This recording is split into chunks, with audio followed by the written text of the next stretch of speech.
بسم اللہ الرحمن الرحیم انا انزلناہ فی لیلۃ القدر وما ادراک ما لیلۃ القدر لیلۃ القدر خیر من الف شہر تنزل الملائکۃ والروح فیہا بإذن ربهم من كل أمر سلام هي حتى مطلع الفجر اللهم أجرني من النار اللهم أجرني من النار اللهم أجرني من النار اللهم أجرني من النار اللهم أجرني من النار اللهم أجرني من النار.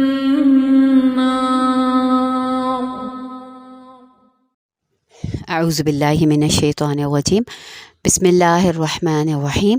27ویں شب کے اس پرنور ماحول میں ہر دل عزیز سورہ مبارکہ اور قرآن عظیم کے دل سورہ یاسین کی تلاوت تدبر کے ساتھ اس کے ترجمے کو جو ہے سمجھنے کے لیے الحمدللہ ہم سب موجود ہیں.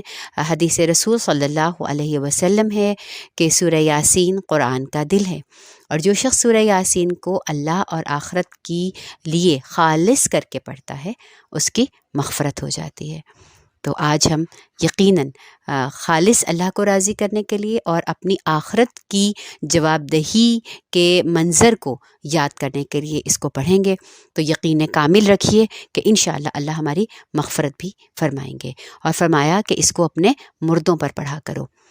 ایک بڑی بات کہنے جا رہی ہوں، اور میں چاہوں گی کہ آپ لوگ اس چیز کو اپنے تصور میں لے کر آئیے، اور میں بھی اس کا مراقبہ جو ہے آپ کو پڑھانے کے دوران جو ہے اپنے اوپر کرنے کی کوشش کروں گی کہ جب یہ سورہ مبارکہ اب آپ کے سامنے پڑھی جا رہی ہوگی، جب اس کے مضامین کو ہم ڈسکس کر رہے ہوں گے، تو میں اور آپ اپنے تصور میں لے کر آئیں کہ ہم حالت نزاع میں ہیں، ٹھیک ہے، اور ہمارا دنیا سے بس اب یہ جانے کا وقت ہے، اور ہمارے عزیز و اقارب اور ہمارے کوئی پیارے جو ہیں وہ یہ سورہ مبارکہ ہمارے سامنے تلاوت کر رہے ہیں.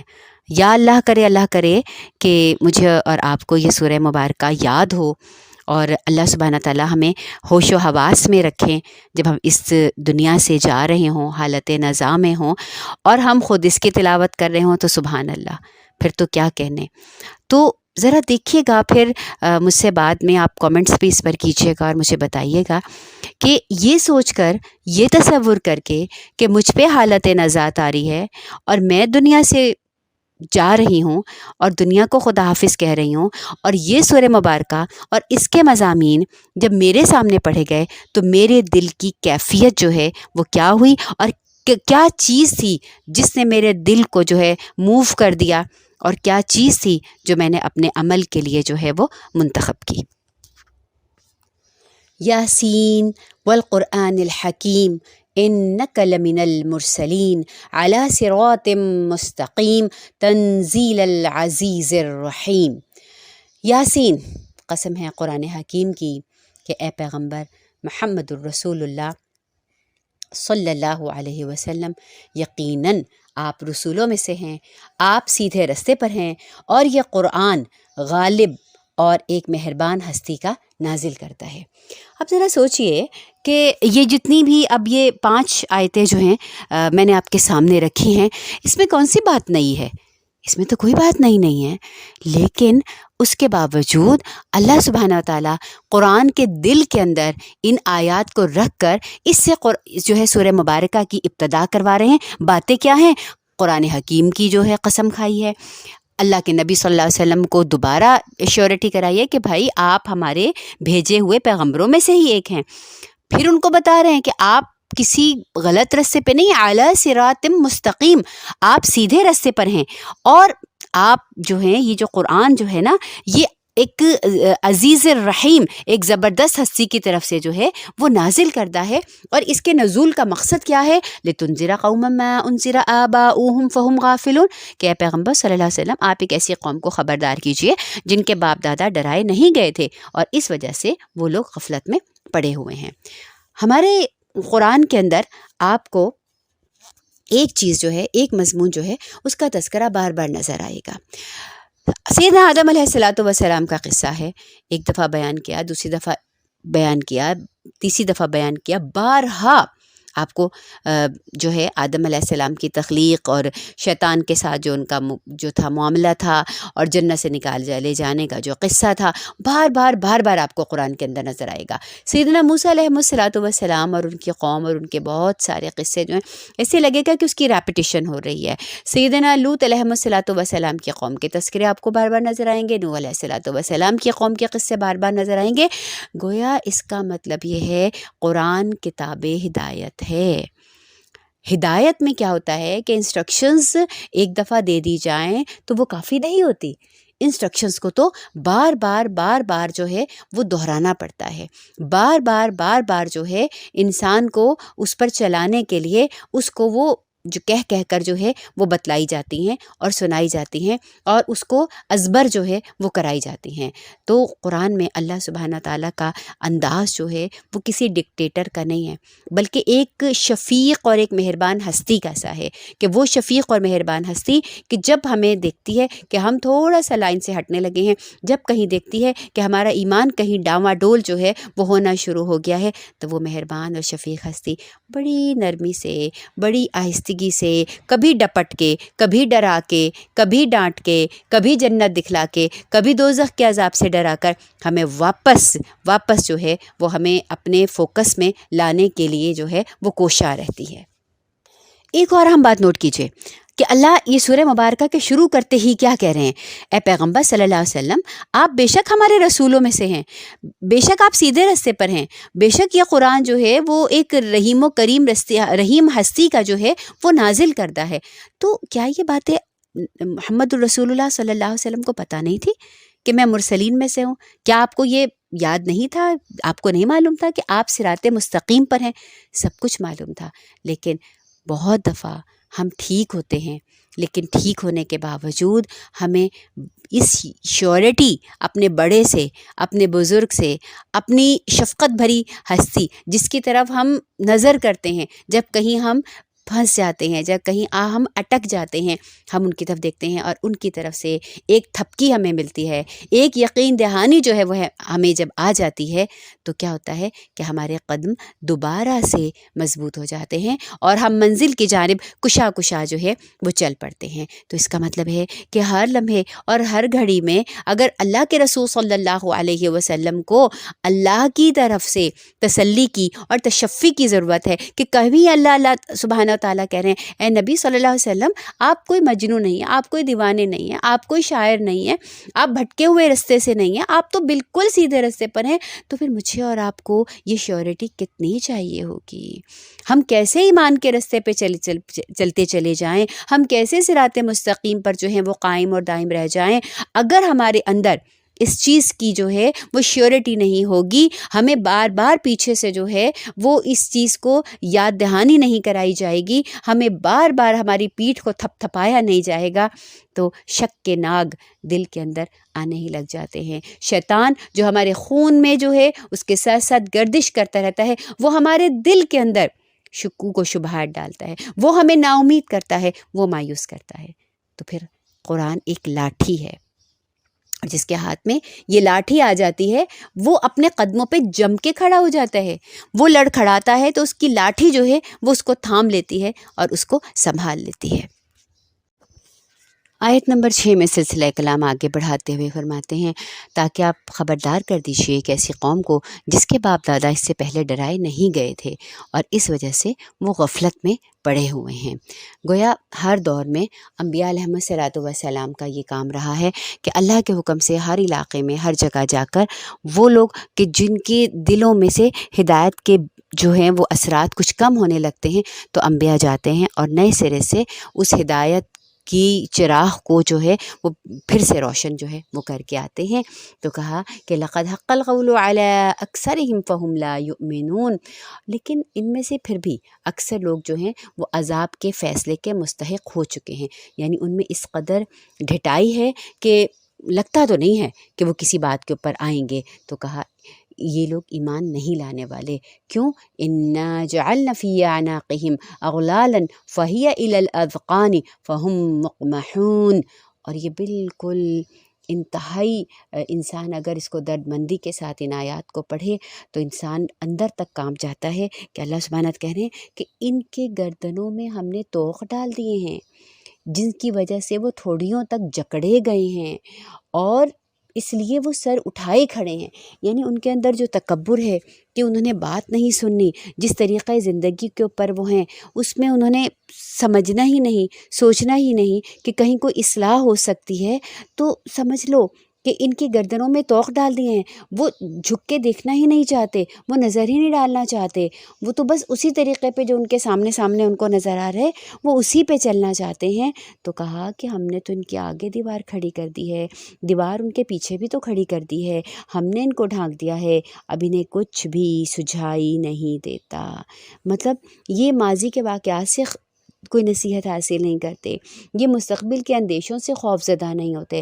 دیکھیے قرآن ہمیں ماضی کے بھی جو سرکش شیاطین تھے، سرکش اقوام تھی، ان کے قصے سنا کے ہمیں عبرت دلاتا ہے، اور کائنات میں بکھری ہوئی ان کی نشانیاں جو مٹی ہوئی قومیں ہیں، عذاب رسیدہ قومیں ہیں، ان کے بارے میں ہمیں بتلا کر ہمیں کہتے ہیں ذرا سوچو، ذرا سمجھو، آخر ان کا یہ انجام جو ہے وہ کیوں کر ہوا، آخر کیا کیا تھا انہوں نے، اور پھر قرآن میں ان کے قصے بار بار سنا کر جو ہے ہمیں جھنجھوڑتا ہے۔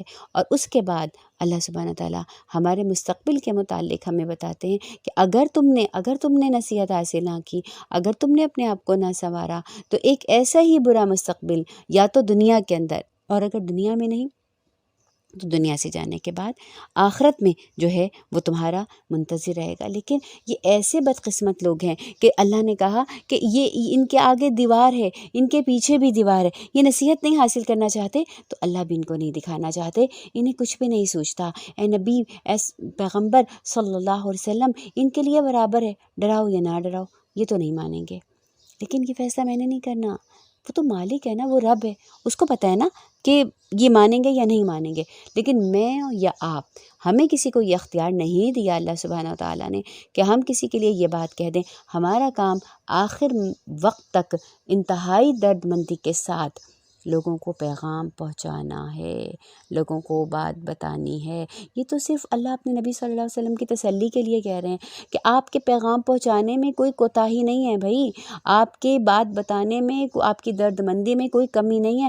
دراصل یہ ہیں ہی اتنے ڈھیٹ، یہ ہیں ہی اتنے سرکش کہ انہیں خبر ملے یا نہ ملے انہوں نے نہیں ماننا، یہ اپنے ہی طریقے کے اوپر چلتے رہیں گے۔ کہا اے پیغمبر صلی اللہ علیہ وسلم، آپ تو اسی کو خبردار کر سکتے ہیں نا جو نصیحت کی پیروی کرے اور بن دیکھے خدا رحمان سے ڈرے، اسے مغفرت اور اجر کریم کی بشارت دے دیجیے۔ بعض دفعہ دین کا کام کرتے ہوئے انسان کے اوپر جو ہے وہ ایسے کچھ لمحات آتے ہیں، کچھ ایسی چیزیں آتی ہیں کہ انسان کو مایوسی سی ہونے لگ جاتی ہے۔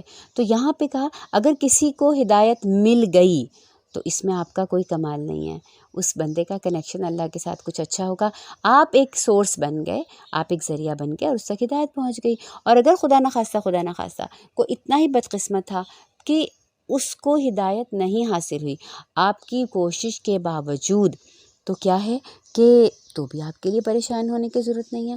اب ہم پڑھیں گے، کہا کہ وما علینا الا البلاغ المبین، پیغمبروں کا تو کام ہے بات کو پہنچا دینا کھول کھول کر، تو ہمیں اپنی ڈیوٹی کرنی ہے، ہمیں تنخواہ اللہ سے لینی ہے، ہمیں اپنا کام، اپنی کارکردگی اللہ سبحانہ تعالیٰ کو شو کرانی ہے۔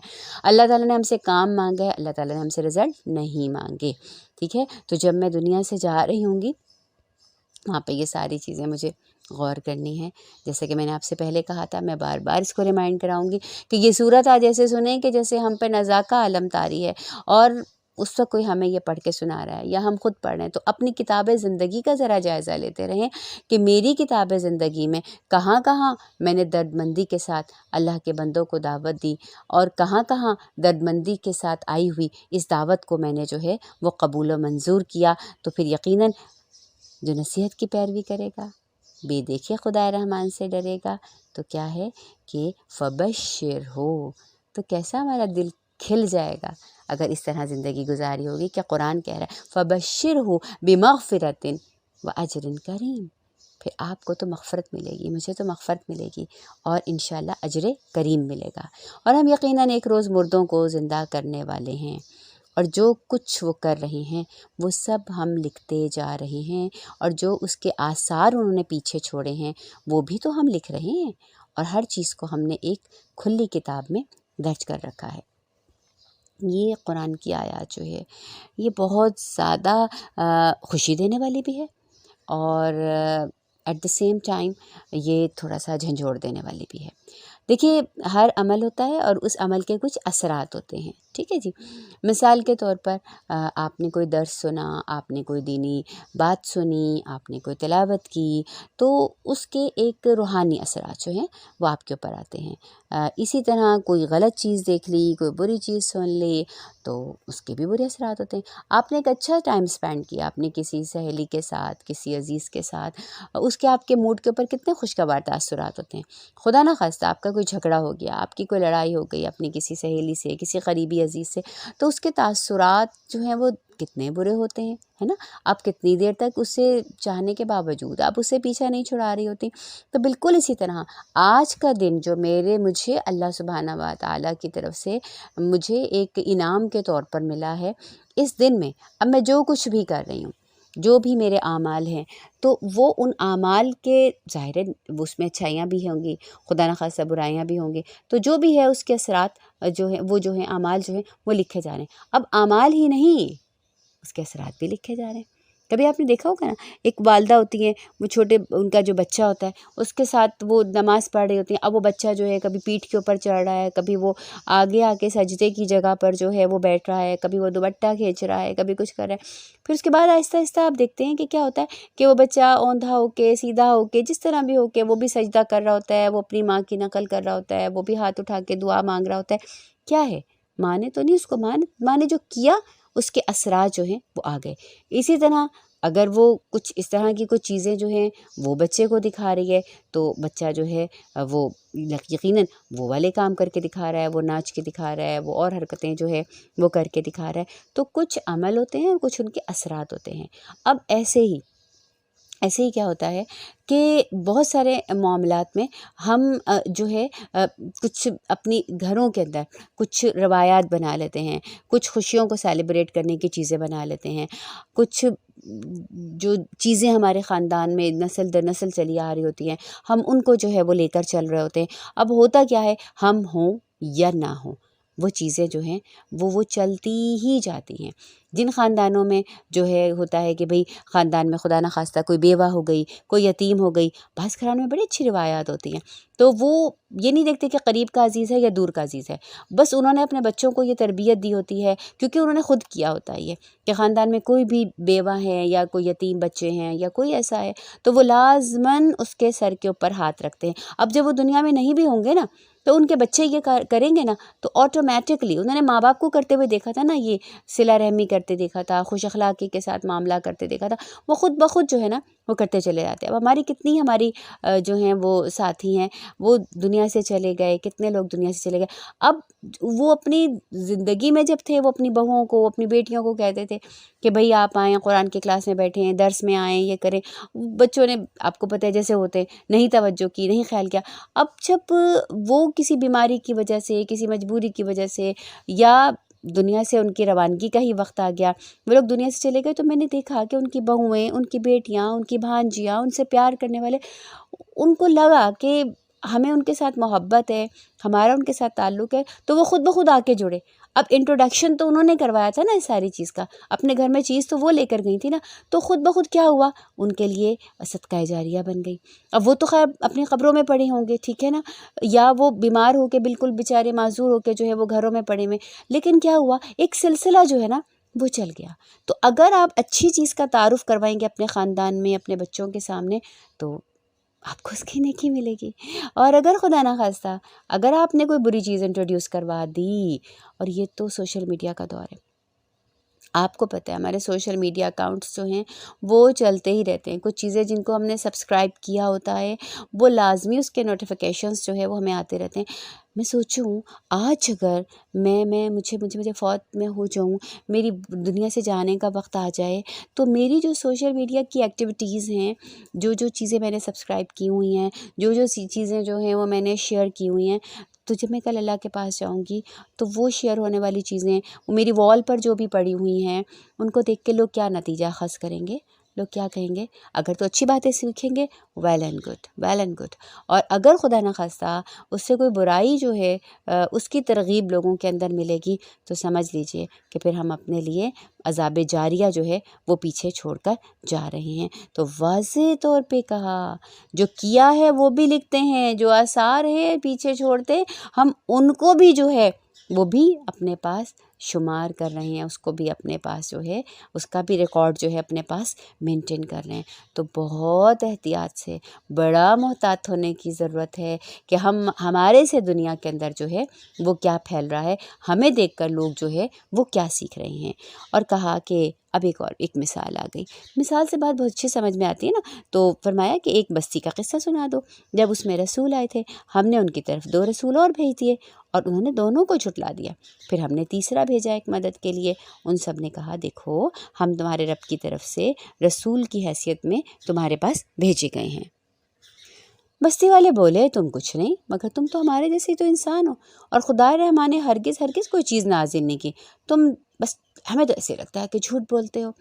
اچھا، اب ایک عجیب معمہ ہے انسانوں کی طبیعت اور مزاج کا بھی، جب پیغمبر علیہ الصلوۃ والسلام ان کے درمیان میں ہوتے ہیں، وہ کہتے ہیں کیوں مانے بھائی آپ میں کیا جو ہے وہ ایک ایسی چیز ہے جو ہم سے الگ ہو، آپ ہمارے کیسے انسان ہو، آپ بیمار بھی ہوتے ہیں، آپ کھانا بھی کھاتے ہیں، آپ کے بیوی بچے بھی ہیں، آپ کو وہ بقیہ مسائل بھی انسانوں جیسے ہی ہیں، آپ میں کون سی ایسی، ہم آپ کی تکذیب کرتے ہیں، ہم آپ کو جھٹلاتے ہیں، تو کوئی آپ کے ساتھ فرشتہ تھوڑی ہوتا ہے جو کوڑا لیے پھر رہا ہو اور جہنم اور جنت جو ہے وہ ساتھ لے کے پھر رہا ہو، کہ جو آپ کا کہنا ماننے والے ہیں ان کو فوراً جناب جنت کی نعمتیں اور آسمان سے دسترخوان اور کو خاص پروٹوکول میں وہ لوگ آ جائیں، اور جو آپ کا انکار کرنے والے اور آپ کو ستانے والے لوگ ہیں تو ان پر جو ہے آسمان سے کوئی عذاب جو ہے برس جائے۔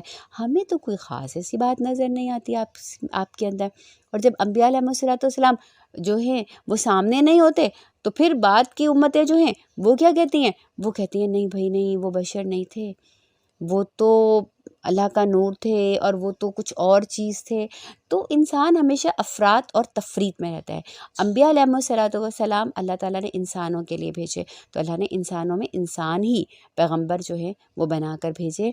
ہاں، یہ اللہ تعالیٰ کی طرف سے منتخب کردہ ہوتے ہیں، یہ اللہ تعالیٰ کی طرف سے ایک خاص جو ہے وہ گناہ کی طرف سے، معصیت کی طرف سے، اللہ کی طرف سے جو ہیں وہ حفاظت کے اندر جو ہیں وہ ہوتے ہیں، وہ ایک الگ بات ہے۔ ورنہ ایسی کوئی بات نہیں ہے کہ کوئی سپر نیچرل بینگ اس لحاظ سے ہوں کہ بھائی ان کو تکلیف نہ ہوتی ہو، ان کو رونا نہ آتا ہو، ان کو بیماری نہ ہوتی ہو، یا ان کو بھوک نہ لگتی ہو، ایسی کوئی بات جو ہے وہ نہیں ہوتی۔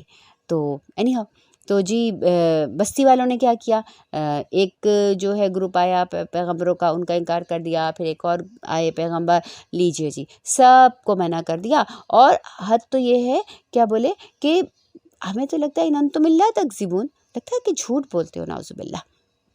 رسولوں نے کہا بھئی ہمارا رب جانتا ہے کہ ہم تو تمہاری طرف رسول بنا کر بھیجے گئے ہیں، اور ہمارے اوپر صاف پیغام پہنچانے کے سوا کوئی ذمہ داری نہیں ہے۔ آپ نے نہیں ہلنا بھائی اپنے موقف سے، آپ نے پریشان نہیں ہونا، لوگ انکار کریں گے، کہو بھائی ہم خود تھوڑی آئے ہیں، ہمیں تو بھیجا ہے نا، جس نے بھیجا ہے وہ جانتا ہے، ہم تو بس اسی کا پیغام سنائیں گے اور صرف پیغام پہنچائیں گے، پیغام پہنچانا ہماری ذمہ داری ہے۔ دیکھیے اب ڈاکیا جو ہے وہ خط لے کر آتا ہے، اس کی ذمہ داری تو خط پہنچانا نا۔ اب خط کا مضمون کیا ہے؟ آپ کے پاس ہونے کا وہ جو رزلٹ لے کر آیا یا آپ کے فیل ہونے کا رزلٹ لے کر آیا؟ اب وہ تو پھر بھیجنے والے کی بات ہے نا، یا آپ کی بات ہے۔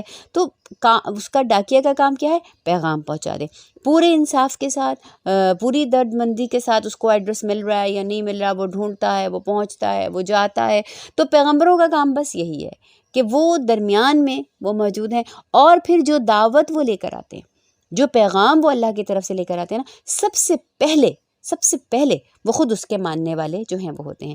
اب پیغمبروں کے بعد پیغمبروں کا سلسلہ تو مکمل ہو گیا، خاتم النبیین محمد مصطفیٰ صلی اللہ علیہ وآلہ وصحبہ وسلم کے بعد اب یہ ذمہ داری، اب ڈاکیا ہم ہیں، اب دروازے کھٹکھٹانے ہیں، اب گھروں کے دروازے بھی کھٹکھٹانے ہیں، اب دلوں کے دروازے بھی کھٹکھٹانے ہیں۔ اور اس سے بڑھ کے کیا سہولت ہوگی؟ میں خود اس دن سوچ رہی تھی کہ اب ہمارے پاس کون سی بات رہ گئی ہے کہ جو ہم اللہ تعالیٰ سے کہیں کہ اللہ تعالیٰ، اب یہ عذر ہے ہمارے پاس، جب قرآن چل کے ہمارے گھروں میں، ہمارے سیل فون کے اندر ہی آ گیا ہے، ایک سے بڑھ کے ایک عالم دین آپ کو قرآن سکھانے کے لیے جو ہے وہ موجود ہے، تو پھر کون سا عذر ہے ہمارے پاس کہ جو ہم کہیں کہ نہیں اب بڑا مشکل ہے، ہم یہ نہیں سیکھ سکتے۔ تو اللہ سبحانہ وتعالیٰ اس قرآن کو ہمارے خلاف حجت نہ بنا دے، ہمارے حق میں حجت بنائے اللہ سبحانہ وتعالیٰ، اور ہمیں کچھ وقت لگا کر، کچھ جان لگا کر، کچھ محنت کر کے اس میں سے کچھ سیکھنے کی توفیق عطا فرمائے۔ تو بہرحال جی، نبیوں کا انکار کر دیا، اور جناب نبیوں نے کہا بھئی ہمارا کام تو بات بتانا ہے۔ تو اب نبی دیکھیں کتنی شرافت کے ساتھ، کتنی بردباری کے ساتھ بات کر رہے ہیں۔ اب بستی والے کیا بولے؟ بستی والے بولے ہم تو تمہیں اپنے لیے بڑا ہی فعال بد، یعنی کہ اگر آپ اپنے لفظوں میں کہیں تو بڑا بدشگون یا منحوس جو ہیں وہ سمجھتے ہیں، نعوذ باللہ۔ اگر باز نہ آئے نا تو ہم تمہیں سنگسار کر دیں گے۔ دیکھیے ادھر شریفانہ طریقے سے گفتگو چل رہی ہے انبیاء کی، اور ذرا ادھر سے دیکھیے، ذرا انداز تخاطب تو دیکھیے۔ تیار ہو جائیں، یہی ہوگا ہمارے ساتھ۔ بلکہ میں کہتی ہوں شاید اللہ ہم پہ بہت ہی مہربان ہے۔ بہت کم لوگ ہوتے ہیں جو ہم سے اس طرح سے بات کرتے ہیں اور کچھ تلخ ہو جاتے ہیں۔ زیادہ تر لوگ تو آپ جیسے ہی ہوتے ہیں، بہت اچھے ہوتے ہیں کہ پہلی دفعہ ہم جاتے ہیں اور وہ کہتے ہیں ہاں ہم تو پیاسے تھے، ہاں ہمارے دل میں تو خواہش تھی، بس کچھ سمجھ نہیں آ رہا تھا، کچھ کلک نہیں ہو رہی تھی کوئی چیز کہ کہاں پر جا کر جو ہے نا بس ہم سیٹ ہو جائیں۔ تو زیادہ تر ہمیں تو اچھے لوگ، کیونکہ اللہ کو پتہ ہے نا یہ کمزور سے بندے، اب انبیاء جیسا جو ہے وہ پہاڑوں جیسا ایمان کہاں بھائی ہمارے اندر، ٹھیک ہے؟ تو وہ تو چیز نہیں ہے، تو ہم پہ وہ پہاڑوں والی جو ہے نا وہ مشقتیں بھی نہیں آتی، وہ آزمائشیں بھی نہیں آتی۔ تو اللہ تعالیٰ ہمارے سے تو بہت ہی محبت کے، بہت ہی، آپ جڑیں گے نا ساتھ تو آپ کو پتہ چلے گا یہ محبتیں کیسی ہوتی ہیں، یہ چاہتیں کیسی ہوتی ہیں، یہ عزت احترام جو ہے وہ کس انداز کا جو ہوتا ہے۔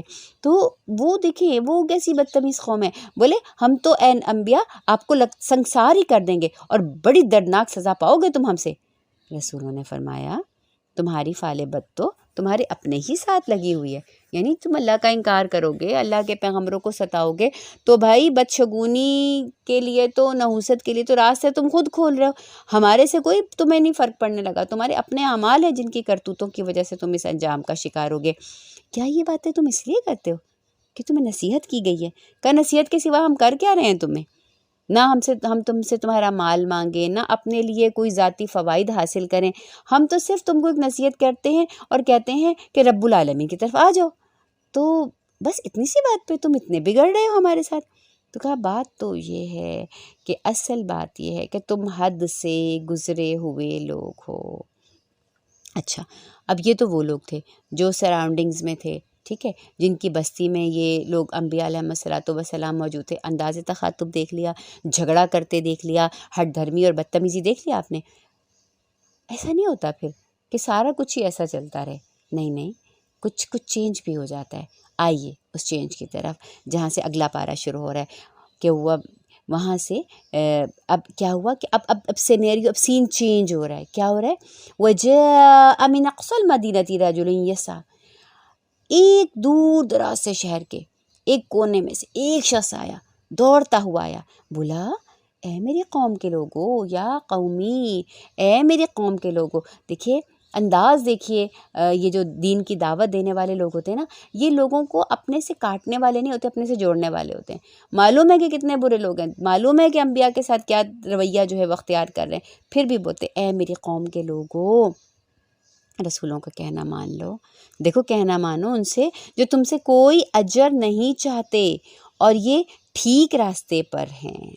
ٹھیک ہے جی، کہ بعض دفعہ کیا ہوگا، آپ کے قریب کے لوگ جو ہے نا وہ آپ کی بات جو ہے وہ نہیں مانیں گے، تو قریب والے انکار کر دیں گے اور بیگانے دور سے بھاگتے ہوئے آئیں گے اور آپ کی جو ہے وہ گواہی دے دیں گے، آپ کی سچائی کی جو ہے وہ گواہی جو ہے وہ دے دیں گے۔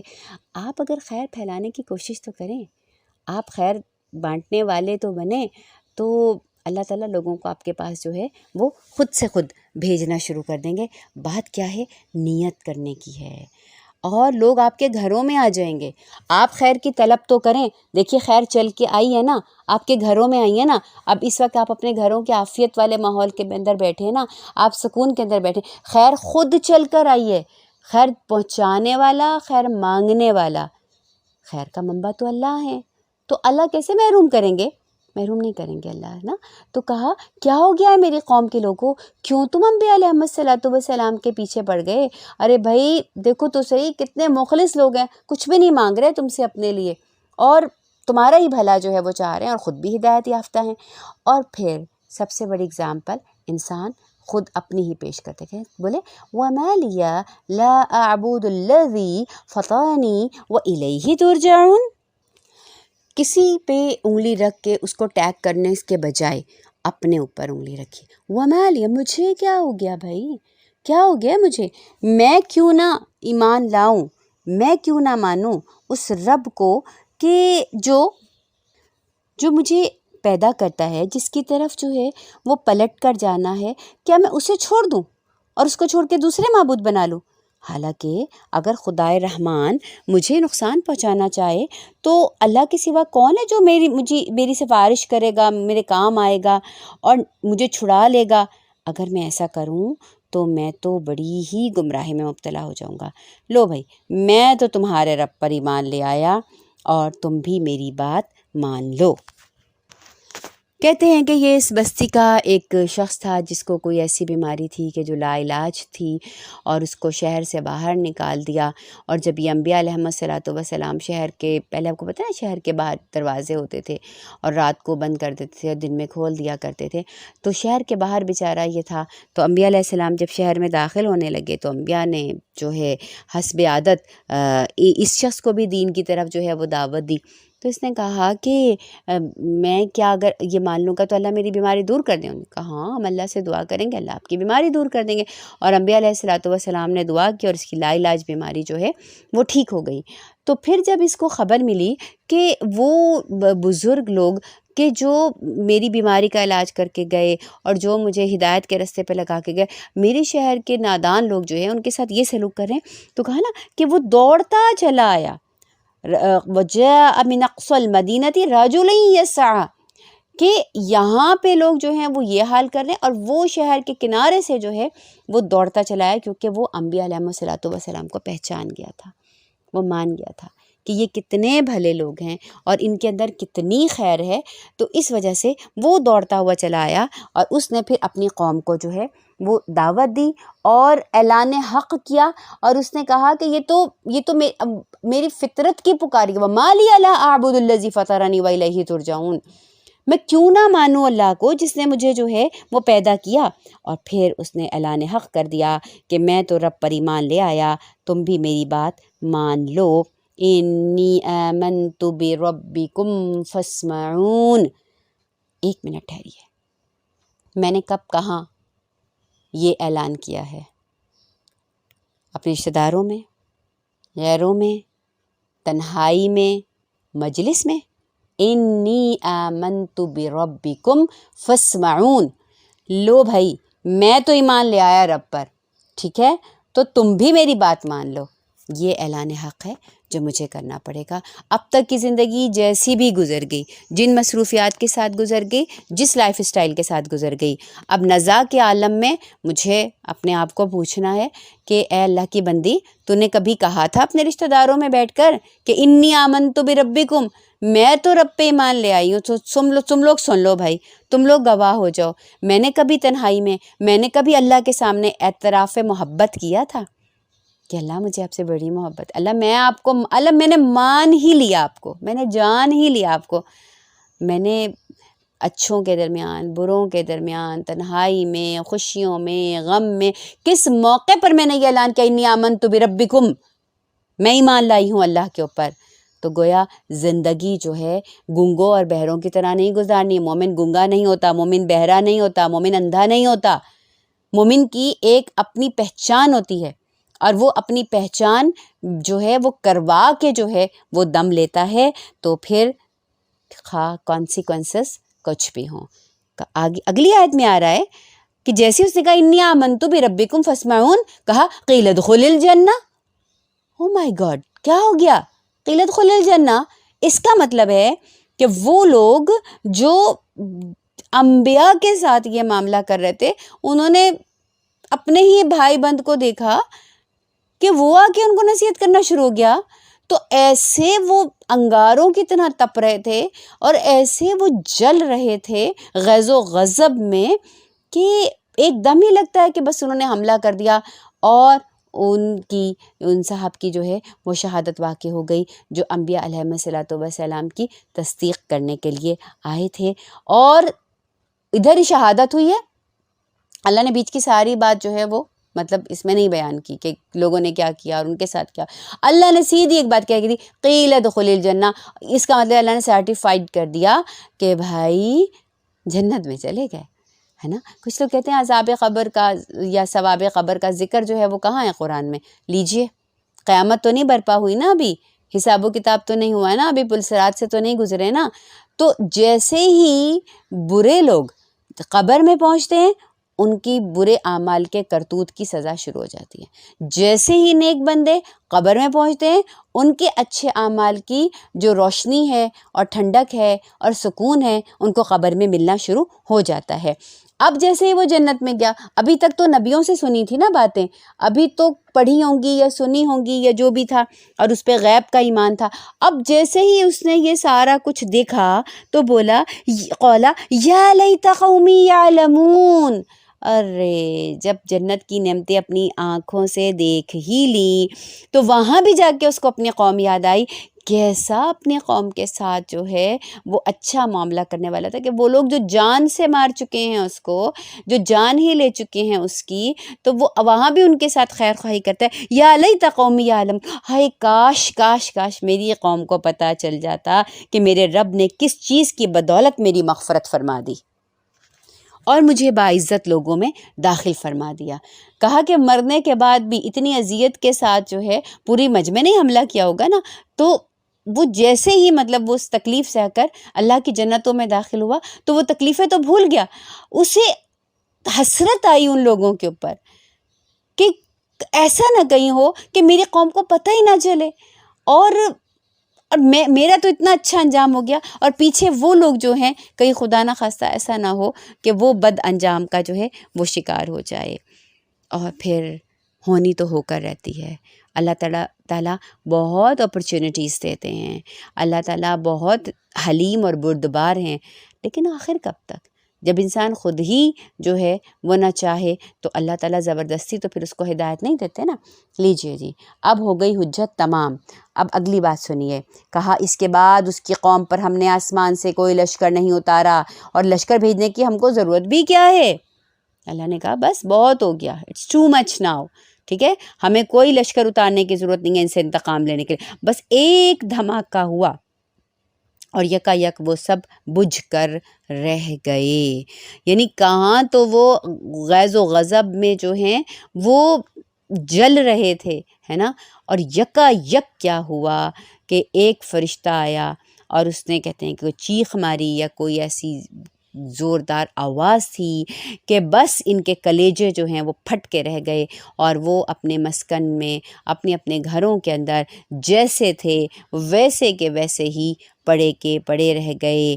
اور اس کے بعد اللہ کہتے ہیں یا حسرتن علی العباد، بالکل ایسے لگتا ہے جیسے ایک ماں جب اپنے بچے کو سزا دیتی ہے، اپنے بچے کو مارتی ہے، پھر کہتی ہے کہ بڑا افسوس ہے مجھے تیرے حال پہ، بڑا دکھ ہے مجھے تیرے حال پہ، کتنا تجھے سمجھایا، کتنے طریقوں سے تجھے جو ہے ہدایت پہ لانے کی کوشش کی، اب تو نقصان کر ہی بیٹھا نا۔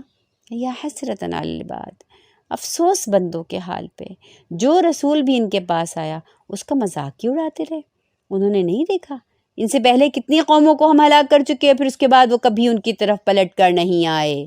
کہا کیا تم اور کیا تم سے اگلے پچھلے لوگ، تم نے نہیں دیکھا، لوگوں کے حالات نہیں دیکھے، جس کسی پہ اللہ کے عذاب کا کوڑا برسا کیا ان کو دنیا میں لوٹنا نصیب ہوا؟ اور یہ سب ایک روز ہمارے سامنے حاضر کیے جانے ہیں۔ ابھی لوگوں کا ہوا قصہ ختم، اب انسانوں سے ہٹ کے اللہ تعالیٰ نے کائنات میں سے اب مثالیں نکالنا شروع کی۔ لوگوں کے لیے بے جان زمین میں ایک نشانی ہے، وَآیَةٌ لَّهُمُ الْأَرْضُ الْمَيْتَةُ، اور ہم نے اس کو زندگی بخشی، اس میں سے غلہ نکالا جسے یہ کھاتے ہیں، ہم نے کھجور انگوروں کے باغات پیدا کیے، ہم نے ان کے اندر سے چشمے نکالے تاکہ یہ اس کے پھل کھائیں، یہ ان کے ہاتھوں کا پیدا کردہ ہے، پھر انہیں کیا ہو گیا ہے، یہ شکر کیوں نہیں ادا کرتے؟ روز کی چیزیں ہیں، روز مشاہدہ کرتے ہیں، روز فائدہ اٹھاتے ہیں ان ساری چیزوں سے۔ اللہ نے کہا کہ دیکھو کیسی مردہ زمین تھی جو پڑی ہوئی تھی، میرا نظام حرکت میں آیا نا، میں نے پانی ڈالا، میں نے اس میں بیجوں کے اندر جو ہے وہ جان پیدا کی، میں نے تمہارے لیے رنگ برنگے جو ہے ذائقے دار فروٹس جو ہیں وہ پیدا کیے، تو کیا تمہارے بس میں تھا کہ تم ایسا کر لیتے اگر میں یہ نہ کرنا چاہتا؟ پھر کیا ہو گیا تمہیں؟ پھر تم کیوں شکر ادا نہیں کرتے؟ پاک ہے وہ ذات جس نے ہر قسم کے جوڑے پیدا کیے، خواہ وہ زمین کے نباتات سے ہوں یا ان کی نوع انسانی میں سے یا ان اشیاء میں سے جن کو یہ جانتے تک نہیں ہیں۔ اور زمین کے بعد اور نباتات کے بعد ایک اور نشانی آئی، وہ رات کی نشانی آئی کہ اس کے اوپر سے جب ہم دن کو ہٹا دیتے ہیں تو پھر ان کے اوپر اندھیرا چھا جاتا ہے، اور سورج وہ اپنے ٹھکانے کی طرف چلا جا رہا ہے، زبردست علیم ہستی کا باندھا ہوا حساب ہے۔ کہا کہ سورج کا جو ہے وہ معاملہ یہ ہے کہ روزانہ وہ تحت العرش پر پہنچ کر سجدہ کرتا ہے اور اللہ سے نئے جو ہے وہ دورے کی اجازت جو ہے وہ طلب کرتا ہے، اجازت ملتی ہے تو وہ نئے سرے سے وہ شروع کر دیتا ہے، یہاں تک کہ پھر ایک دن آئے گا جب اس کو نیا دورہ کرنے کی اجازت نہیں ملے گی، بلکہ حکم ہوگا جس طرف سے آیا ہے اسی طرف لوٹ جا، یعنی مغرب کی طرف سے۔ پھر وہ زمین کے نیچے نہیں گیا، مغرب ہی کی طرف سے لوٹ کر مغرب ہی سے طلوع ہو جائے گا۔ جس دن ایسا ہوگا یہ قیامت کے قریب ہونے کی علامت ہوگی، اور اس وقت توبہ کرنے اور ایمان لانے کا دروازہ بند کر دیا جائے گا۔ اللہ سے دعا ہے کہ اس وقت ہم یا ہماری اولاد یا ہماری نسلوں میں سے جو بھی موجود ہوں، اللہ کرے ان کو ایمان نصیب ہو، اللہ کرے ان کو توبہ جو ہے وہ نصیب ہو۔ اور کہا کہ اس وقت کسی مبتلائے گناہ کی گناہ سے اور مبتلائے شرک و کفر کی کفر سے توبہ جو ہے وہ قبول نہیں ہوگی۔ اللہ اس وقت کے آنے سے پہلے ہمیں توبہ کرنے کی توفیق عطا فرما۔ اور سورج کے بعد اگلی نشانی آ گئی چاند کی۔ چاند، اس کی ہم نے منزلیں مقرر کر دی ہیں۔ دیکھیے کیسے ہم چاند کی شکلوں سے اندازہ لگاتے ہیں کہ یہ ابتدائی راتوں کا چاند ہے، یہ مکمل چاند ہے، یہ بڑھتا ہوا چاند ہے، یہ گھٹتا ہوا چاند ہے۔ کہا کہ وہ ان منزلوں سے گزرتا ہے یہاں تک کہ کھجور کی سوکھی شاخ کی مانند رہ جاتا ہے۔ سورج کا یہ بس نہیں کہ وہ چاند کو جا پکڑے، نہ ہی رات دن سے پہلے آ سکتی ہے، سب ایک گردش میں تیر رہے ہیں۔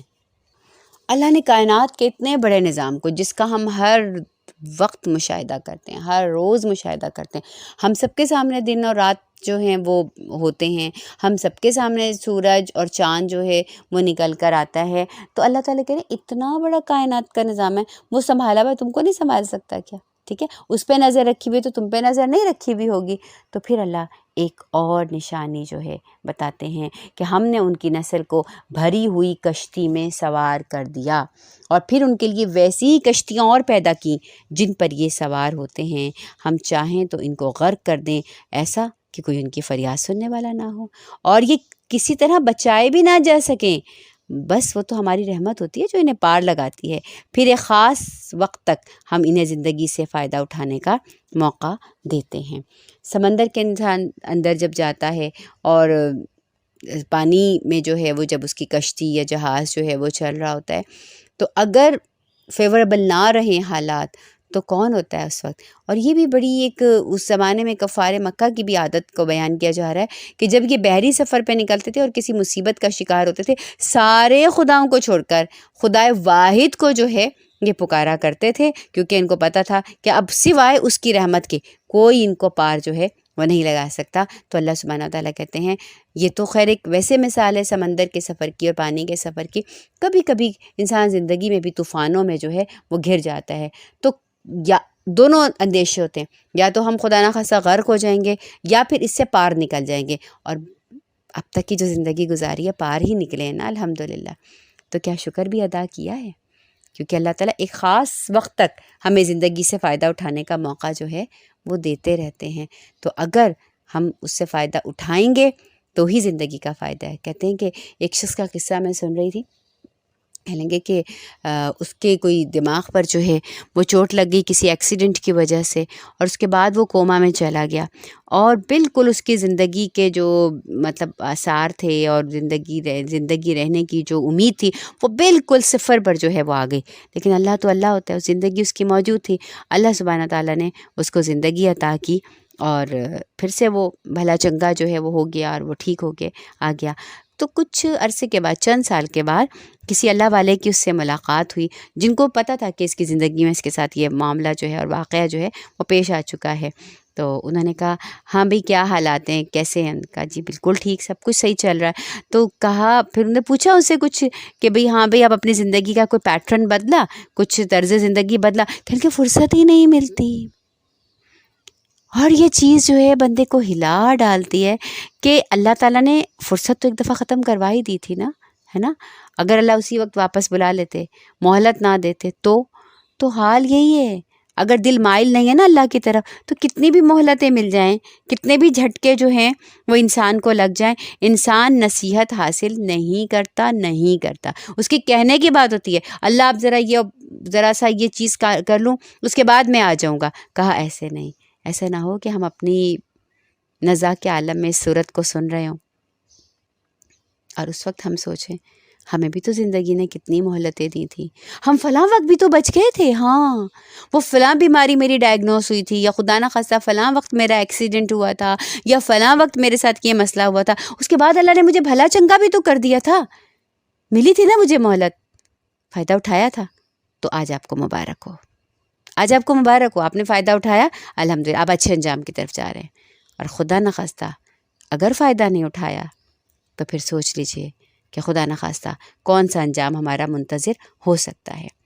اور پھر ان سے کہا جاتا ہے بچوں اس انجام سے جو تمہارے آگے آ رہا ہے اور تمہارے پیچھے گزر رہا ہے، شاید کہ تم پہ رحم کیا جائے. تو یہ سنی انسنی کر جاتے ہیں. سنیں گے تو کچھ عمل ہوگا نا، ٹھیک ہے. کیا سنیں گے؟ قرآن سنیں گے، کلام اللہ سنیں گے، رسول اللہ صلی اللہ علیہ وآلہ وصحبہ وسلم کے فرمودات سنیں گے، تو ہی تو عمل ہوگا. سنتے تو سارا دن ہے، پتہ نہیں کیا کیا سنتے ہیں، کہتے تو سارا دن ہے، پتہ نہیں کیا کیا کہتے ہیں. تو یہ سنی انسنی کی بات نہیں ہو رہی ہے. سنی کی بات یہ ہو رہی ہے کہ جو حق کی بات ہے، جو سچ کی بات ہے، جو میری حقیقت ہے، جو زندگی کی حقیقت ہے، اس کو سن کے انسنی نہیں کر دیں. خدا کے واسطے اپنے دلوں کے دروازے کھول دیجئے. خدا کے واسطے اپنی زندگی میں سے کچھ وقت نکال لیجئے. اللہ کے واسطے ایک دفعہ جڑ جائیے. ایک بڑے حسرت کا دن آنے والا ہے، بڑی حسرت کا دن آنے والا ہے. اس بڑی حسرت کے آنے سے پہلے کانوں کو کھول لیں، آنکھوں کو کھول لیں، دل اور دماغ کے ساتھ جو ہے وہ رجوع ہو جائیے۔ تو کہا جب ان کے سامنے ان کے رب کی آیات میں سے کوئی آیت آتی ہے تو وہ توجہ ہی نہیں کرتے۔ اللہ اللہ، کہیں میرا تذکرہ تو نہیں ہو رہا؟ ذرا سا سوچ لے رک کر کہ جب اللہ کی آیتوں میں سے کوئی آیت آتی ہے وَمَا تَأْتِيهِم مِّنْ آیَةٍ مِّنْ آیَاتِ رَبِّهِمْ إِلَّا كَانُوا عَنْهَا مُعْرِضِينَ، خیال ہی نہیں کرتے، توجہ ہی نہیں کرتے۔ نوٹیفیکیشنز تو ہم نے کسی اور چیز کے آن کیے ہوئے ہیں، مختلف سیلز جو ہیں ان کے نوٹیفیکیشنز آن کیے ہوئے ہیں، جو بینکس میں ہماری ٹرانزیکشنز ہو رہی ہیں ان کے نوٹیفیکیشنز آن کیے ہوئے ہیں۔ جیسے ہی کوئی نوٹیفیکیشن آتا ہے فوراً ہم توجہ کرتے ہیں، دیکھتے ہیں۔ اور اللہ تعالیٰ بھی تو کتنے سارے نوٹیفیکیشنز دے رہا ہوتا ہے ہمیں زندگی کے اندر، کہاں کہاں سے ہمیں جگانے کی کوشش کر رہا ہوتا ہے، کہاں کہاں سے ہمیں ہلانے کی کوشش کر رہا ہوتا ہے، اور بس ہم توجہ ہی نہیں کرتے۔ تو کہا جب ان سے کہا جاتا ہے جو اللہ نے رزق تمہیں عطا کیا ہے اس میں سے کچھ اللہ کی راہ میں بھی خرچ کر دو۔ اچھا، جان نہیں نہ لگاتے تو مال بھی نہیں لگائیں گے، اس لیے کہ مال کہاں لگاتا ہے انسان؟ جہاں پر اس کی محبت ہوتی ہے، جہاں پر اس کو کوئی لالچ ہوتا ہے۔ تو یہاں تو بس التفات ہی نہیں ہے، توجہ ہی نہیں ہے، بے دھیانی ہے، تو پھر مال کیوں خرچ کرے؟ تو جب ان کو کوئی شوق دلاتے ہیں نا کہ اللہ کی راہ میں مال خرچ کرو، تو یہ لوگ جنہوں نے کفر کیا ہے، پتہ ہے ایمان لانے والوں کو کیا کہتے ہیں؟ کہتے ہیں ان کو کھلائیں، اللہ چاہتا تو خود نہ کھلا دیتا۔ تب ہم کیا پڑھیے، اللہ کی مخلوق ہے، اللہ خود ہی ان کا انتظام سنبھالے۔ تو کہا تم تو بالکل ہی بہک گئے ہو، تم تو بالکل ہی بہک گئے ہو۔ ہمیں اللہ نے اگر خوشحالی میں رکھا ہے تو اس میں ہمیں کوئی کریڈٹ نہیں جاتا۔ ہم بھی اللہ نہ کرے بدحالی کا شکار جو ہے وہ ہو سکتے تھے، لیکن اللہ تعالیٰ نے ہمیں پسند کیا خوشحالی کے لیے۔ تو اتنا تکبر، اللہ چاہتا تو خود ہی کھلا دیتا۔ بلا شبہ اپنی مخلوق کے لیے، اپنی مخلوق کو کھلانے کے لیے، ان کو پالنے کے لیے اللہ کافی ہے، وہ بہت کافی ہے۔ یہ تو میری خوش نصیبی ہے کہ وہ مجھے موقع دیتا ہے کہ میں اس کی مخلوق کی خدمت کروں۔ ساری مخلوق اللہ کا کنبہ ہے، جس سے محبت ہوتی ہے نا، انسان اس کی فیملی تک جو ہے اپروچ کرنے کی کوشش کرتا ہے تاکہ کنبے کا جو سربراہ ہے اس کے دل میں اپنی جگہ بنا سکے۔ تو ہم جتنی بندوں کی خیر خواہی کریں گے، جان سے کریں گے، مال سے کریں گے، اپنے اخلاق سے کریں گے، صبر ضبط برداشت سے کریں گے، تو سارا کنبہ تو اللہ کا ہے۔ کیسے نہیں ہم اللہ کی نظر میں جو ہیں وہ عزت پائیں گے، ضرور پائیں گے۔ تو اللہ کی مخلوق کے ساتھ یہ معاملہ کرنا کہ اگر وہ کسی ضرورت میں ہوں اور ہم ان کی حاجت و ضرورت پوری کرنے کی استطاعت جو ہے وہ رکھتے ہوں، اور یہ کہہ کے نہ کرنا کہ کیوں بھائی ہم کیوں کریں ان کی خدمت، انتمو، ہم کیوں کھلائیں، ملو یشاء اللہ اطعمہ، چاہتا تو اللہ خود ہی کھلا دیتا۔ اگر اللہ نے ان کو اس حال میں رکھا ہوا ہے تو ہمیں کیا پڑی ہے کہ ہم جو ہے وہ ان کے ساتھ جو ہے وہ اچھا معاملہ کریں۔ کہا یہ ان کی آزمائش نہیں، یہ تیری آزمائش ہے۔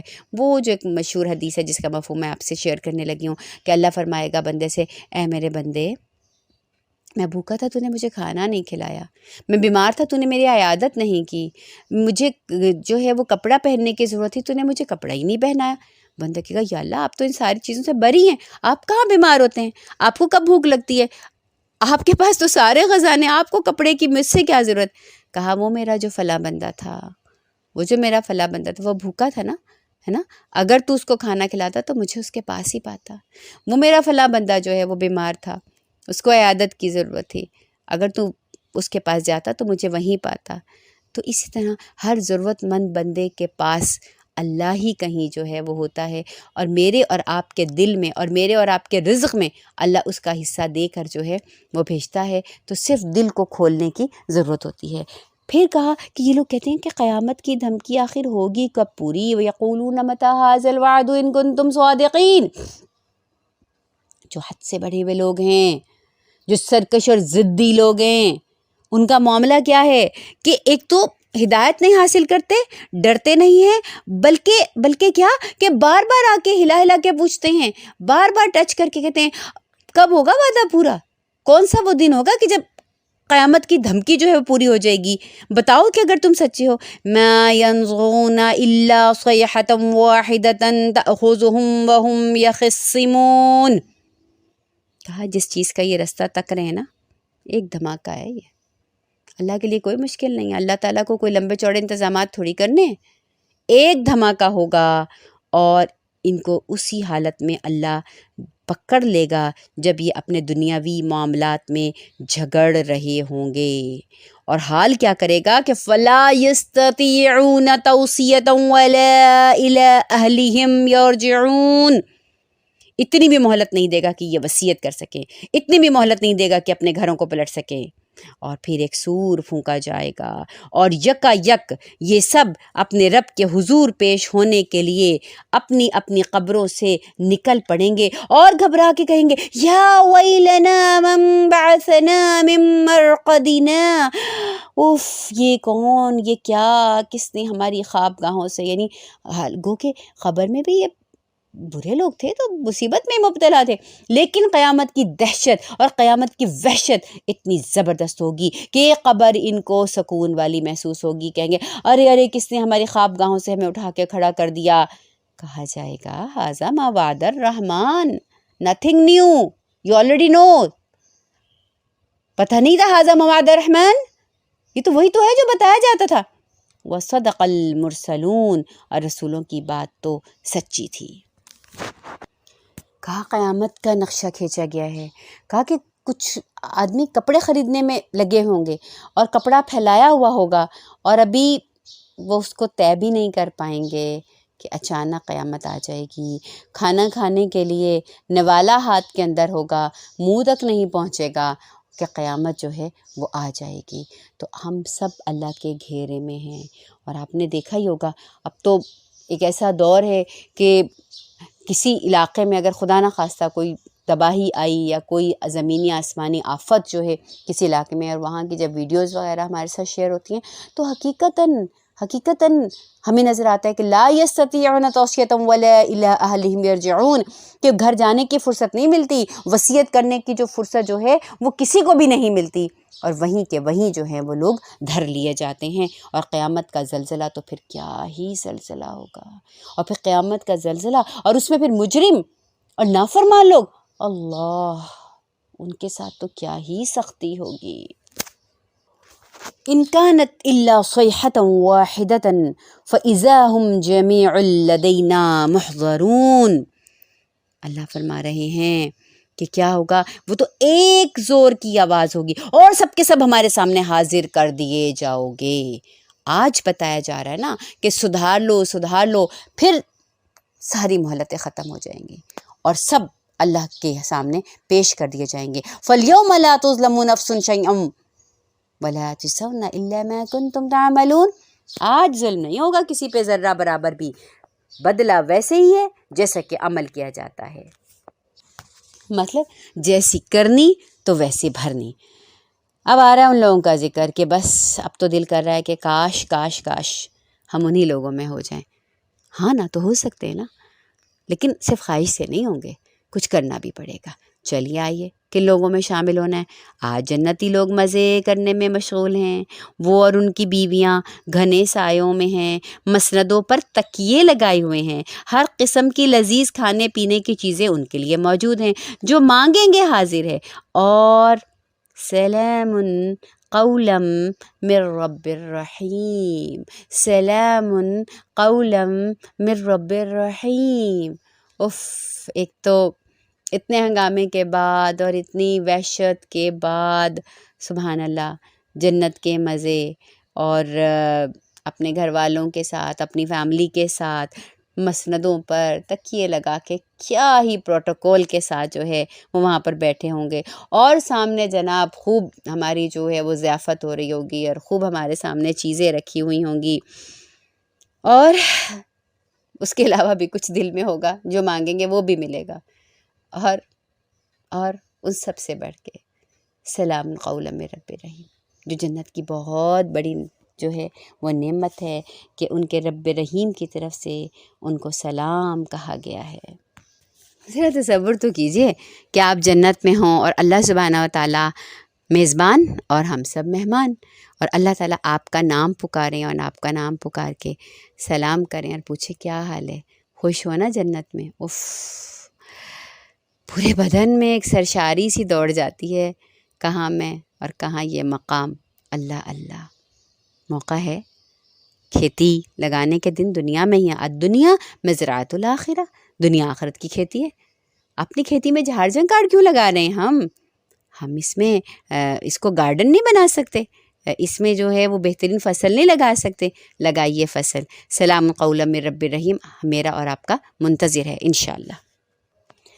اور اگر کھیتی میں جھاڑ جھنکاڑ لگا لیے اور اپنی کھیتی کی پرواہ نہ کی اور دنیا میں رہ کر آخرت کی تیاری نہیں کی، تو سنیے پھر ایک اور انجام بھی ہے اللہ کے پاس، وہ بھی تیار ہے۔ اور وہ انجام کیا؟ وَامْتَازُوا الْيَوْمَ أَيُّهَا الْمُجْرِمُونَ، اے مجرموں آج تم چھٹ کر الگ ہو جاؤ۔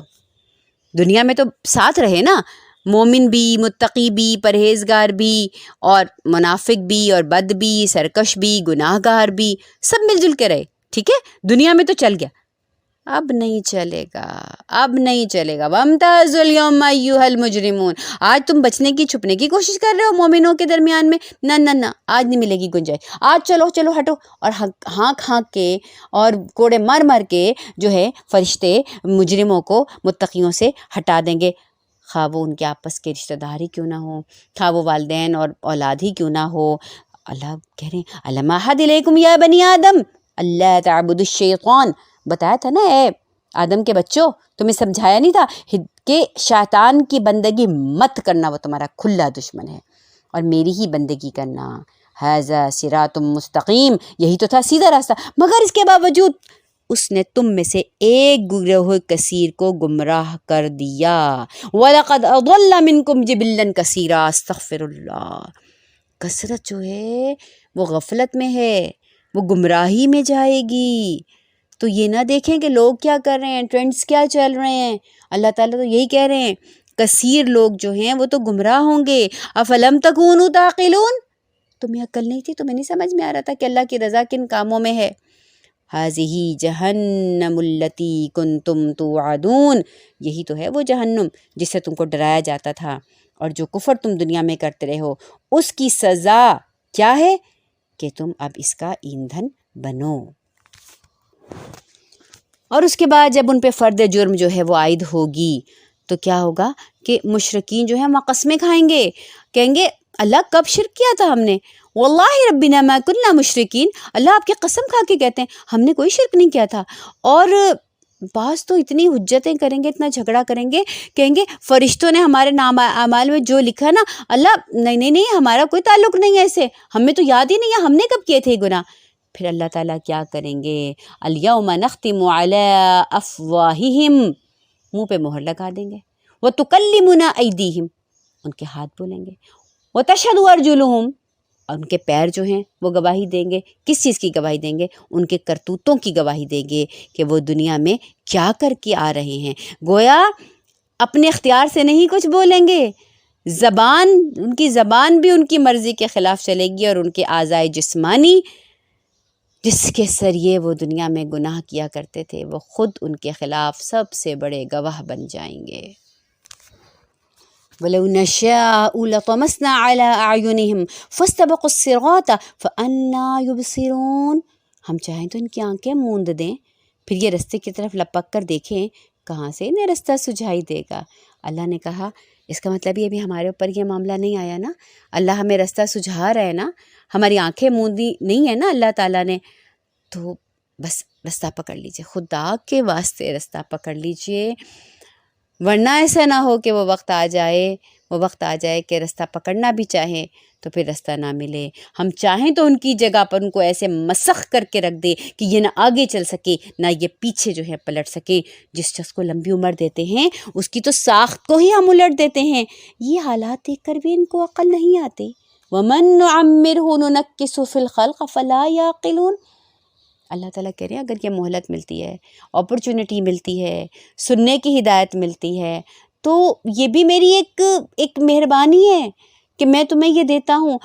بعض دفعہ ایسا بھی ہو جاتا ہے ایک عقل و شعور کا حامل انسان کہ جس کی عقل اور شعور کے ڈنکے بجتے ہیں پوری دنیا کے اندر، لوگ آ کے اس سے نصیحتیں حاصل کرتے ہیں، لوگ اس سے مشورے حاصل کرتے ہیں، اور بعد میں کیا ہوتا ہے کہ اس کے بڑھاپے کی وجہ سے اس کی عقل، اس کی سمجھ جو ہے وہ اتنی کم ہوتی چلی جاتی ہے، اور آہستہ آہستہ اتنی زائل ہوتی چلی جاتی ہے کہ اس کا شمار بچوں میں ہونے لگ جاتا ہے۔ وہ جو رستم زماں ہوتا ہے جس کی طاقت کے ڈنکے بجتے ہیں، پتہ چلتا ہے کہ وہ اپنی ضروریات کے کام بھی خود کرنے سے قاصر ہو گیا ہے۔ تو قبل اس کے کہ یہ وقت آئے کہ جب سمجھ ساتھ چھوڑ جائے، ہاتھ پیر ساتھ چھوڑ جائیں، آنکھیں کان جو ہے وہ ساتھ چھوڑ جائیں، اس سے پہلے ہی ہم اللہ کی طرف جو ہیں وہ پلٹ کر آ جائیں۔ آج سوچئے اس وقت اور ذرا رکیے اور شکر ادا کیجیے اللہ کا۔ الحمدللہ ابھی ہماری آنکھیں بھی کام کرتی ہیں، ابھی ہمارے کان بھی سن رہے ہیں، ابھی ہمارے ہاتھ پیر بھی سلامت ہے، اور 27ویں شب کو جو قرآن کے نزول کا دن ہے، اس دن اللہ نے پسند کیا میں اور آپ پتہ نہیں کہاں بیٹھ کے سن رہی ہیں، میں کہاں سے بیٹھ کر بات کر رہی ہوں، کون کہاں سے اس بات کو سن رہا ہے، تو کچھ تو پلاننگ ہے اللہ کی۔ He wants to do something good with us، ٹھیک ہے نا، وہ بہت کچھ اچھا چاہتا ہے ہمارے لیے، بہت کچھ اچھا پلان کیا اس نے، پتہ نہیں کس نے کہاں سے کیسے آپ کو ایڈ کروا دیا، کس نے کہاں سے کیسے مل کے یہ پلان بنا لیا، کیسے پہنچ گئی آپ کے کانوں تک یہ بات، کیوں آپ کو کیوں ایڈ کر لیا گیا، آپ ہی کا نام کیوں آیا؟ اٹ مینس کہ اللہ تعالیٰ آپ کو اس برے انجام سے جو ہے وہ بچا کر لے کر چلنا چاہ رہے ہیں۔ ذرا تصور کریں کہ یہ آیتیں جو ہیں، یہ میں جب مر رہی ہوں، میرے نزاع کے عالم میں جو ہے وہ یہ آیتیں پڑھی جائیں، اور کوئی مجھے اس کا ترجمہ بھی پڑھ کے سنا رہا ہو، تو میری کتاب زندگی میں کیا چل رہا ہوگا میرے سامنے، کیا حسرت ہوگی اس وقت اگر خدا نخواستہ میں نے اپنے آپ کو جو ہے وہ سدھارا نہیں ہوگا، کیا حسرت ہوگی میری۔ آج ان حسرتوں سے بچ کر قیامت کے دن کی حسرت سے بچنے کی، موت کے وقت کی حسرت سے بچنے کی تیاری کرنے کا وقت ہے، اور اللہ چاہتا ہے کہ میں یہ تیاری کر لوں، اللہ چاہتا ہے آپ یہ تیاری کر لیں، تبھی تو آپ کو اور مجھے سنوا رہے ہیں یہ سارا کچھ۔ وَمَا عَلَّمْنَاهُ الشِّعْرَ وَمَا يَنبَغِي لَهُ إِنْ هُوَ إِلَّا ذِكْرٌ وَقُرْآنٌ مُبِينٌ۔ ہم نے اس نبی صلی اللہ علیہ وسلم کو شعر کہنے نہیں سکھائے، شاعری ان کو زیب ہی نہیں دیتی۔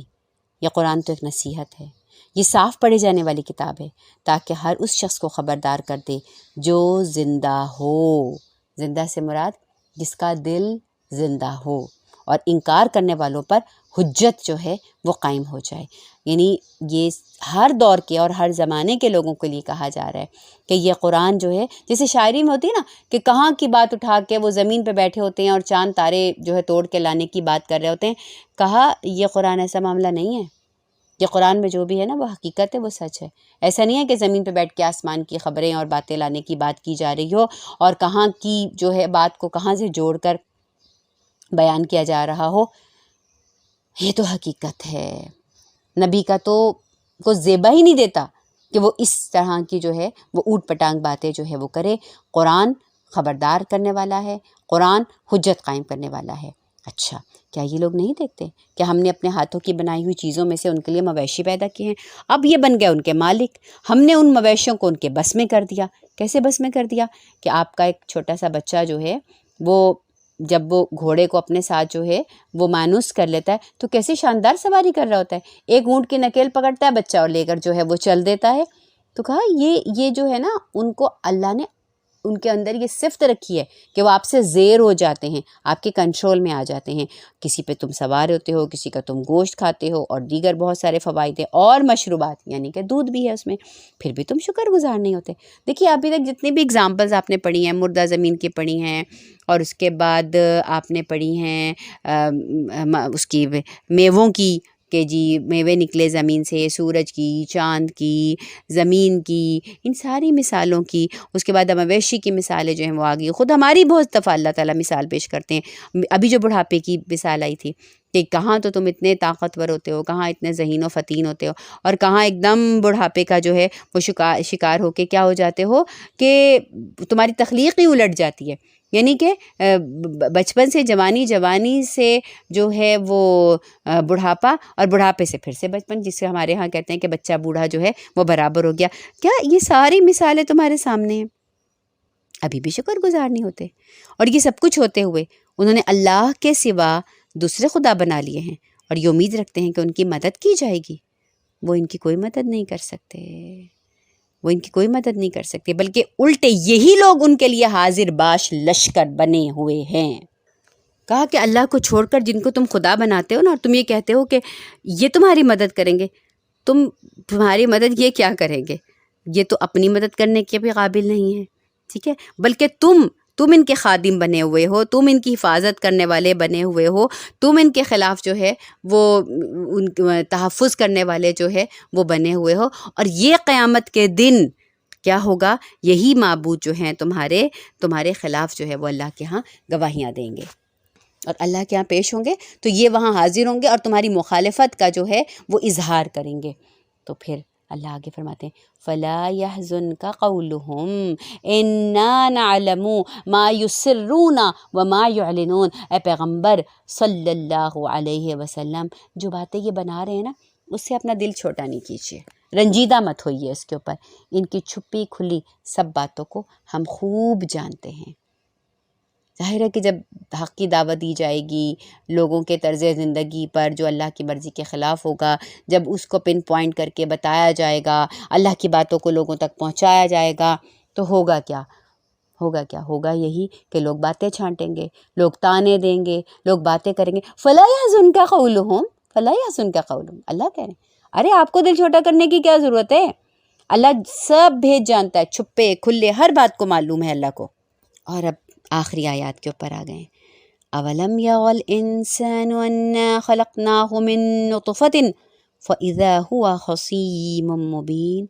اے انسان، تو نہیں دیکھتا ہم نے کیسے تجھے نطفے سے پیدا کیا، پھر تو جھگڑالو بن کر کھڑا ہو گیا، ہم پہ مثالیں لگاتا ہے، اپنی پیدائش کو بھول جاتا ہے، کہتا ہے کون ان ہڈیوں کو زندہ کرے گا جبکہ یہ بوسیدہ ہو چکی ہوں۔ اللہ ہماری اوقات یاد دلا رہے ہیں کہ تمہاری اوقات کیا تھی، تم بنے کس چیز سے تھے؟ وہ نطفہ کہ جس سے لوگ گھن کھاتے، اس نطفے سے اللہ تعالیٰ نے تمہیں مکمل انسان جو ہے وہ بنا کر کھڑا کر دیا، اور تمہارا معاملہ کیا ہے کہ شکر گزاری کے بجائے تم کیا کرتے ہو؟ خصیم مبین، تم تو کھلا جھگڑا کرنے والے ہو گئے، تم اللہ کے لیے مثالیں گھڑنے لگے اور اپنی پیدائش کو بھول گئے، اور اب تمہیں یقین ہی نہیں ہے میں یحیی العظام وہی رمیم۔ اب تم یہ بات کرتے ہو کہ تم ہڈیوں کو جو ہے کہتے ہو کہ کون ان ہڈیوں میں جان ڈالے گا جب یہ کھوکھری ہو جائیں گی۔ کہا آس بن وائل جو ہے وہ ایک شخص تھا، وہ ایک مکہ سے جو ہے وہ ایک بسیدہ سی ہڈی جو ہے کسی انسان کی اٹھا کے لایا، اس ہڈی کو اپنے ہاتھ سے توڑا اور اس کو ریزہ ریزہ کیا، اور پھر رسول اکرم صلی اللہ علیہ وسلم سے کہا اللہ اس کو زندہ کرے گا جس کا حال یہ ہے؟ رسول اللہ صلی اللہ علیہ وسلم فرمایا ہاں، اللہ تجھے موت دے گا، پھر تجھے زندہ کرے گا، پھر تجھ کو جہنم میں داخل کرے گا۔ یہ شاید اس زمانے میں یہ بات سمجھنا مشکل ہوگی، میرے آپ کے دور میں یہ بات سمجھنا قطعاً مشکل نہیں ہے کہ آپ سمجھتے ہیں کہ انسان کا ڈی این اے، انسان پورا جل بھی جاتا ہے، کوئلہ بن جاتا ہے، لیکن اس کا ڈی این اے اس کے اندر موجود رہتا ہے۔ انسان کے وجود کے اندر اللہ سبحانہ وتعالیٰ نے وہ صلاحیت رکھی ہے کہ از سر نو اس کی تخلیق بالکل ویسے ہی کی جا سکتی ہے۔ اگر یہ چیز آج آپ کی لیبارٹریز میں ممکن ہے تو پھر خالق کے کائنات، مالک کے کائنات، رب العالمین جو ہمارا پیدا کرنے والا ہے، اس کے لیے یہ چیز کیا مشکل ہوگی؟ ارے بھائی بنا سکتا ہے جو، مٹا سکتا ہے وہ، تو دوبارہ اس کے لیے بنانا جو ہے وہ کیا مشکل کام ہے؟ جواب آ گیا یحییھا الذی انشأھا اول مرہ۔ ان کو بتائیے نا پیغمبر صلی اللہ علیہ وسلم، وہی تو زندہ کرے گا جس نے پہلے پیدا کیا تھا۔ ایک دفعہ پیدا کر سکتا ہے، دوبارہ نہیں پیدا کر سکتا۔ ایک دفعہ نطفے سے پیدا کر سکتا ہے تو دوبارہ جب وہ ہڈیاں کھوکھری ہو جائیں گی، جل کے مر جائے گا، پانی میں ڈوب کے مر جائے گا، کسی حیوان کے پیٹ میں سے نکل آئے گا، راکھ کی صورت میں ہوگا، کچھ بھی ہوگا۔ انشأھا اول مرہ، جس نے پہلے پیدا کیا تھا نا وہی دوبارہ بھی پیدا کر دے گا۔ وہو بکل خلق علیم، اور وہ تخلیق کے ہر کام کو جانتا ہے۔ الذی جعل لکم من الشجر الاخضر نارا فاذا انتم منہ توقدون، وہی ہے جس نے تمہارے لیے ہرے بھرے درخت سے آگ پیدا کی اور تم اس سے اپنے چولہے روشن کرتے ہو۔ درخت کی خوراک کیا ہے؟ پانی۔ نکلتا کیا ہے؟ آگ۔ یہ ہے اللہ کی قدرت کا نظام۔ اولیس الذی خلق السماوات والارض بقادر علی ان یخلق مثلہم بلا وہو الخلاق العلیم۔ بھلا ان سے پوچھو کہ کیا وہ جس نے زمین و آسمان کو پیدا کیا اس کا زور نہیں ہے کہ ان جیسوں کو پیدا کر سکے؟ کیوں نہیں، وہ تو ماہر خلاق ہے۔ انما امرہ اذا اراد شیئا ان یقول لہ کن فیکون۔ وہ کیا ہے؟ وہ تو جب کسی چیز کا ارادہ کرتا ہے اس کا کام تو بس یہ ہے کہ وہ حکم دیتا ہے ہو جا، کن ہو جا، فیکون، بس وہ تو ہو جاتی ہے۔ فسبحان الذی بیدہ ملکوت کل شیء والیہ ترجعون، اور پاک ہے وہ ذات جس کے ہاتھ میں ہر چیز کا مکمل اقتدار موجود ہے اور اسی کی طرف تم سب پلٹائے جانے والے ہو۔